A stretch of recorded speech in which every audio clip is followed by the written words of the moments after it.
मी नेहमी सांगतो, जो जय भीम म्हणतो त्याला मत विकायचं नाही, आणि जो मत विकतो त्याला परत जय भीम म्हणायचं नाही. कल्पना करा, या भारतासारख्या देशामध्ये निवडणूक घेणे किती अवघड गोष्ट होती. एवढ्या मोठ्या महाकाय देशामध्ये पण मुळामध्ये तेव्हा संविधान सभेमध्ये असा मुद्दा पुढे आला होता की मताचा अधिकार देण्यासाठी किमान शिक्षणाची अट असेल, साक्षरतेची अट असेल. हो, साक्षरतेची अट असली पाहिजे. बाबासाहेबांना माहिती होतं साक्षर कोण आहे. बाबासाहेब म्हटले, माझी माणसं साधी असतील, निरक्षर असतील, पण त्यांच्यामध्ये अंगभूत शहाणपण आहे. अलिबिया सर, मुळामध्ये निवडणूक यादी तयार करणं, मतदार यादी तयार करणं ही किती अवघड प्रक्रिया होती. मतदार यादीमध्ये घोळ घालणं सोपं आहे, यादी तयार करणं कठीण आहे. यादी तयार करण्याचं काम म्हणजे तुम्हाला मी सांगतो, असं व्हायचं, जायचं घरी, घरात कोणी नसायचं, मग कडी वाजवायची, ते बाई दरवाजा उघडायची, घरात कोण आहे, ती म्हणायची कोणीच नाही, मग तू कोण आहे. मग तिला विचार, तुझं नाव काय, ती म्हणायची यमुनाबाई. बर, नवऱ्याचं नाव काय, ती म्हणायची मी नसते नवऱ्याचं नाव घेत. हे मी सांगत नाहीये, हाऊ इंडिया बिकम डेमोक्रॅटिक नावाचं पुस्तक आहे. भारताला लोकशाही करणं ही ती कठीण गोष्ट होती, पण तरीही भारताला लोकशाही केलं गेलं, कारण सर्वसामान्य माणूस हा केंद्रबिंदू असला पाहिजे ही पूर्णपणे खात्री होती, आणि म्हणून प्रत्येक माणसाला पूर्ण अधिकार मिळाला. मला असं वाटतं की हे सांगितलं गेलं पाहिजे, हे समजावून सांगितलं पाहिजे की किती मोठी गोष्ट आहे. अशा वेळी मी तुम्हाला म्हटलं की मुळामध्ये आपण जेव्हा लहान होतो, आम्ही लहान होतो, तर लहान असताना थोरांची ओळख नावाचं पुस्तक होतं. गांधी कोण, नेहरू कोण, आंबेडकर कोण हे सांगणारं पुस्तक होतं. तिसरीला असताना थोरांची ओळख होती. आता काही चोरांची ओळख नाही, पण टीव्ही लावला की चोरांची ओळख होती. मी तुम्हाला सांगतो, गंमत सांगतो, इथे काही तरुण मुलं पण आहेत, मुद्दाम सांगतो. आमचे एक शिक्षक होते, ते शिक्षक फारसं नाट्यमय पद्धतीने शिकवायचे. यायचे, खड्यावर लिहायचे थोरांची ओळख, मग खाली लिहायचे मोहनदास करमचंद गांधी, मग लिहायचे महात्मा गांधी, पुढे यायचे आणि म्हणायचे मोहनदास करमचंद गांधी नावाचा माणूस ट्रेन मध्ये बसलेला आहे, ट्रेन निघालेली आहे, ट्रेन निघालेली आहे. मग ते झुकझुक म्हणत नव्हते, हेच नशीब. आणि तेवढ्यात त्या ट्रेन मध्ये तिकीट चेकर येते आणि तो टीसी विचारतो, यू ब्लॅक, तू काळा असूनही या ट्रेन मध्ये कसं काय बसला. त्यांनी मोहनदास करमचंद गांधीचं बकोट पकडलं आणि त्याला खाली ढकलून दिलं. मुली सांगायचे, ट्रेन मध्ये जो होता तो होता मोहनदास करमचंद गांधी, आणि ट्रेनच्या खाली जो आला तो आला महात्मा गांधी. पण आम्ही तेवढेच, आम्ही म्हटलं असं असतं ना, तर माझ्या गावाला पण रेल्वे स्टेशन होतं, पण आपण काय करायचं, तिकीट काढायचंच नाही, बसायचं. टीसी येईल, यू विदाउट तिकीट, बकोट पकडेल, ढकलून दे. ट्रेन मध्ये जो होता तो संजय शिरसाट, आणि फराडावर आला तो महात्मा संजय, असं होईल. नंतर लक्षात आलं, एक लक्षात घ्या, नंतर लक्षात आलं की हे असं होत नाही. मुळामध्ये जेव्हा व्यवस्था अशी असते तेव्हा तिला आव्हान दिल्याशिवाय महात्मा गांधी होता येत नाही. आणि सगळ्यात महत्वाची गोष्ट मी तुम्हाला मुद्दाम सांगतोय, संविधानाच्या निमित्तानं चर्चा करत असताना आपल्याला गांधींबद्दल पण बोलावं लागेल, नेहरूंबद्दल बोलावं लागेल, आंबेडकरांबद्दल बोलावं लागेल. आपण सगळ्यात मोठी चूक काय केली माहिती आहे, आंबेडकरवाद्यांना अनेक ठिकाणी गांधी शत्रू वाटतात. मी नेहमी सांगतो, किती शोभला असता भीम नोटेवर, टायर कोटावर, हे खरंच आहे, नोटेवर भीम शोभला असताच, पण आता जो नोटेवर आहे तो अशोभनीय नाही. आपल्याला गांधी पण समजून घ्यावे लागतील, आपल्याला नेहरू पण समजून घ्यावे लागतील, आपल्याला आंबेडकर पण समजून घ्यावे लागतील. या तिघांना मी नेहमी सांगतोय, गांधी अधिक नेहरू अधिक आंबेडकर बरोबर भारत. त्या तिघांना एकत्र केल्याशिवाय लक्षात घ्या, महात्मा गांधींना परंपरेची स्पेस माहिती होती, नेहरूंना या परंपरेच्या स्पेसवर उभं राहत नवा भारत कसा घडवायचा आहे हे माहिती होतं. एक लक्षात घ्या, नेहरू सारखा पंतप्रधान पहिला नसता तर हा देश भारत असू शकला नसता. आणि या दोघांच्या सोबत डॉक्टर बाबासाहेब आंबेडकर होते, म्हणून या प्रकारची राज्यघटना होऊ शकते. किती मोठी माणसं आहे. तुम्हाला गंमत सांगतो, जब्बार पटेल नावाचे दिग्दर्शक तुम्हाला माहिती आहे. जब्बार पटेलांनी बाबासाहेबांवर एक सिनेमा केला, डॉक्टर बाबासाहेब आंबेडकर नावाचा सिनेमा केला. त्यामध्ये बाबासाहेबांची भूमिका मामोटी नावाच्या एका मोठ्या कलावंताने केली. मामोटीला विचारलं की तुम्हाला काय वाटतं, तर मी बाबासाहेबांसारखे कपडे घालू शकतो, अभिनय करू शकतो, पण बाबासाहेबांच्या डोळ्याचं स्वप्न कुठून आलं. तो सिनेमा ब्राझीलमध्ये गेला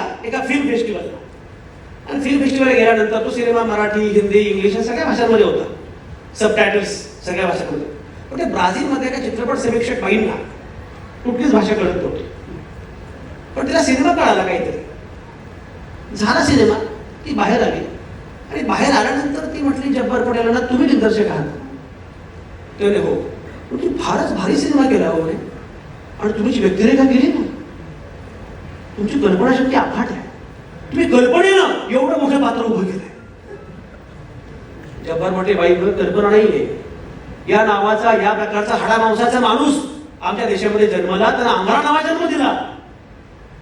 मग त्या बाईंनी हात जोडल्याने म्हणाली, मग तर तुमचं फारच कौतुक केलं पाहिजे, कारण जगाच्या इतिहासामध्ये हा एकमेव महापुरुष आहे. ऐका, वाक्य ऐका पूर्ण. जगाच्या इतिहासामध्ये हा एकमेव महापुरुष आहे ज्यानं एकाच हयातीमध्ये एक राज्यघटना जाळली, मनुस्मृती नावाची, आणि त्याच हयातीमध्ये दुसरी राज्यघटना दिली, संविधान.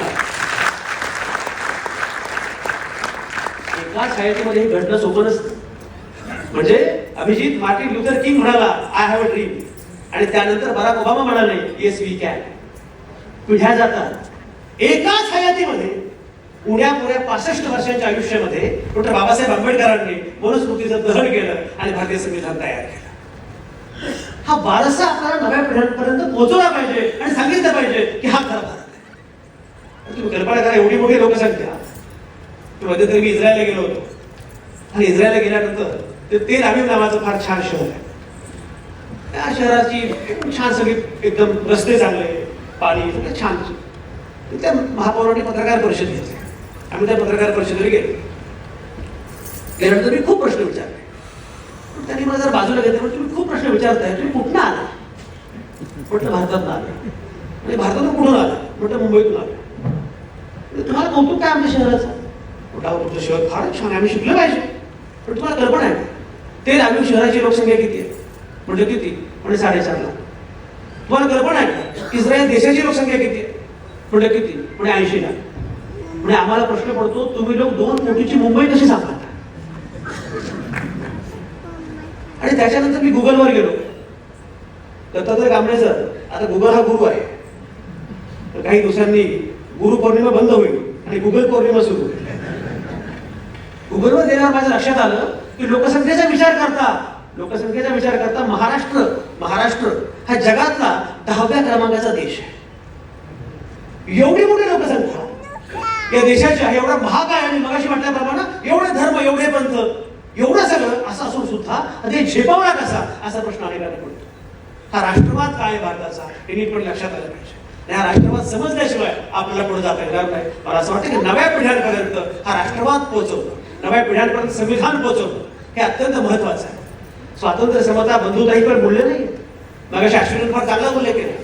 बाबासाहेबांचं जे भाषण आहे, बाबासाहेब असं म्हटले, 26 नोव्हेंबर 1950 या दिवशी आपण एका आंतरविरोधपूर्ण जगामध्ये प्रवेश करतो आहोत. या दिवशी राजकीय समता येईल. प्रत्येकाला एक मत, त्या मताला एकच मूल्य. अदानी अंबानींना तेच मत, त्यांचं मूल्य तेच. संजय गांधींना तेच मत, तेच मूल्य. राजकीय समता येईल, पण जर आर्थिक समता नसेल, सामाजिक समता नसेल, तर हा डोलारा कोसळेल. आणि म्हणून मला असं वाटतं की हा डोलारा कोसळणार नाही, यासाठी तुम्हाला आणि मला सजगपणे काम करावं लागणार आहे. आणि त्यासाठी पुन्हा सांगत राहावं लागणार आहे, आयडिया ऑफ इंडिया काय आहे, भारताची कल्पना काय आहे.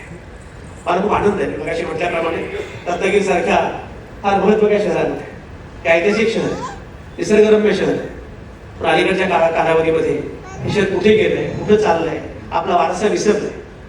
अशा कालावधीमध्ये जाणीवपूर्वक, परिश्रमपूर्वक प्रयत्न करून तुम्ही ज्या प्रकारचा घाट घातलेला आहे, मला पूर्णपणे खात्री आहे. मगाशी म्हटल्याप्रमाणे येणाऱ्या कालावधीमध्ये तुमच्या पुढच्या पिढ्यांपर्यंत हा मुद्दा नीटपणे पोहोचेल. फक्त एक तुम्हाला मी सांगतो, त्यासाठी लाडक्या बहिणींना कळालं पाहिजे, माझ्या अकाउंटमध्ये एवढे पैसे आले, पण माझ्या मुलाच्या भविष्याचं अकाउंट नीट झालेलं आहे.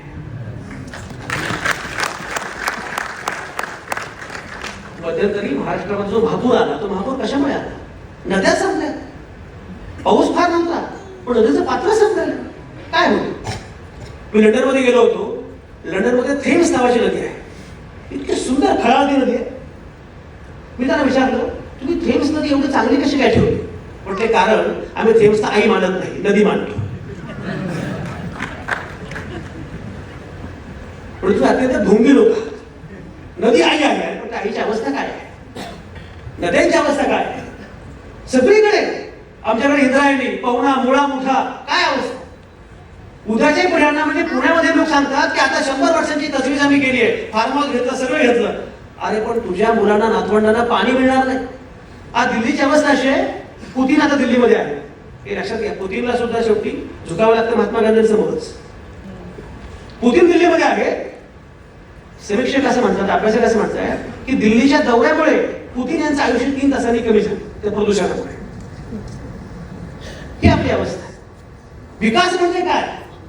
गंमत सांगतो. आली मी अजित रानडे नावाचे इकॉनॉमिस्ट एकदा माझ्याकडे आले.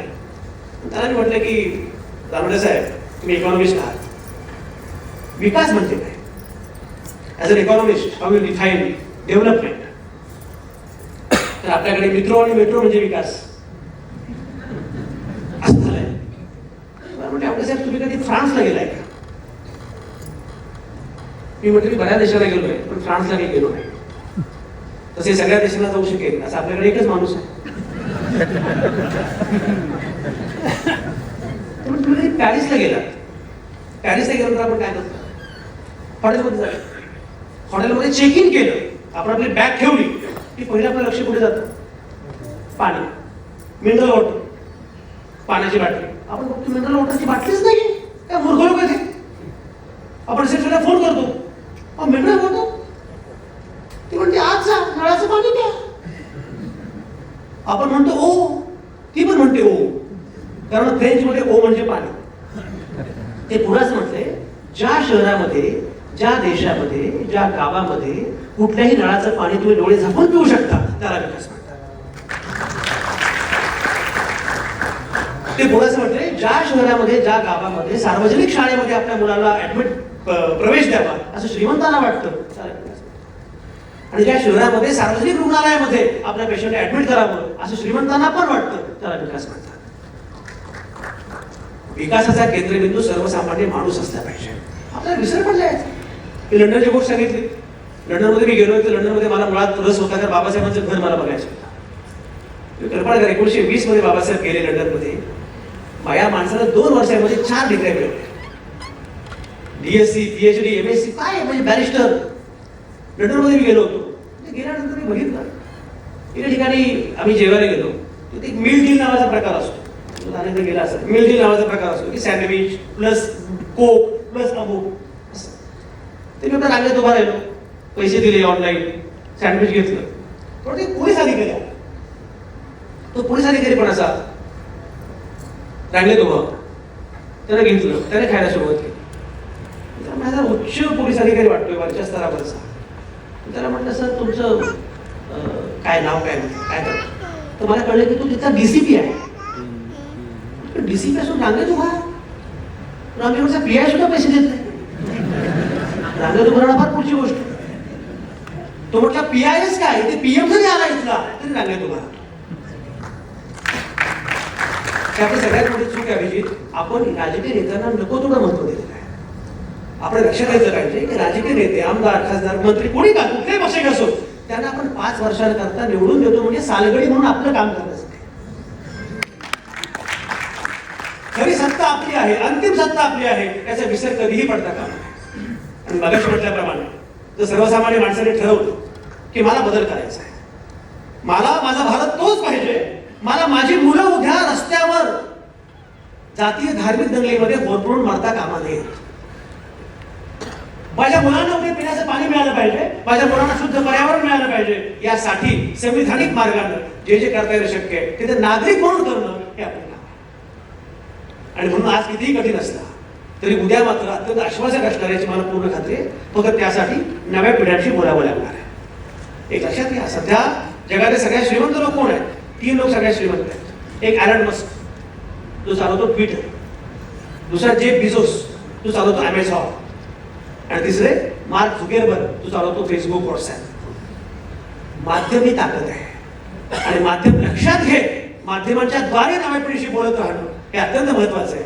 आणि मगाशी म्हटल्याप्रमाणे हे आपण करत गेलो की येणारा कालखंड खूप चांगला आहे. फक्त त्यासाठी एक मात्र केलं पाहिजे, आपला ढोंगीपणा सोडला पाहिजे. नितीन मगाशी छान म्हटलं, इथे पुरेशा आंबेडकर म्हणायचं आणि घरी गेले की मग. आणि सगळ्यात होतात आणि घरी गेल्यावर केव्हा स्वयंपाक टाक चहा. तुम्ही ज्या विचारसरणीला विरोध करता त्या विचारसरणीचे पुरुष मात्र बायकोला विचारतात हे प्लीज मी करू का चहा. तुम्हाला फुलेशाह आंबेडकर म्हणताना फक्त जात सत्ता कळाली, जाती पितृसत्ता कळाली नाही.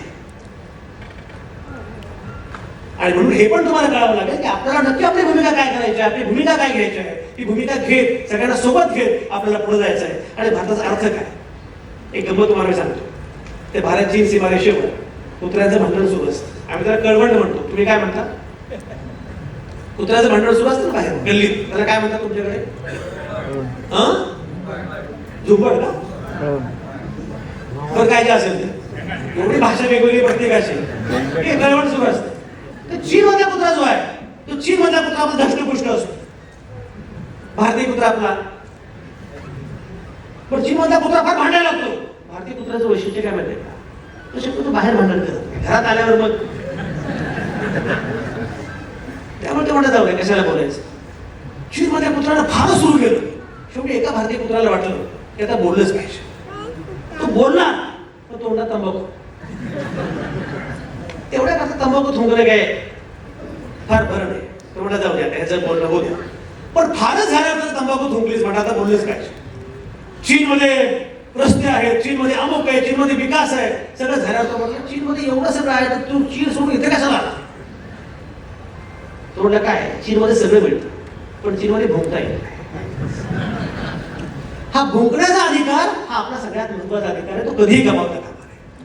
आणि मगाशी म्हटल्याप्रमाणे सर्वसामान्य माणूस म्हणून हा अधिकार आपला कायम आहे. हा अधिकार कायम लक्षात ठेवला पाहिजे. फक्त ते करण्यासाठी आज आपण कोणासोबत आहोत त्यावर उद्या अवलंबून आहे. एक तुम्हाला फक्त गंमत सांगतो. मी जर्मनीमध्ये गेलो होतो आणि मला असं वाटतं मी पण बऱ्याच देशांमध्ये जातो. काय काही स्पर्धक असू शकतो मी.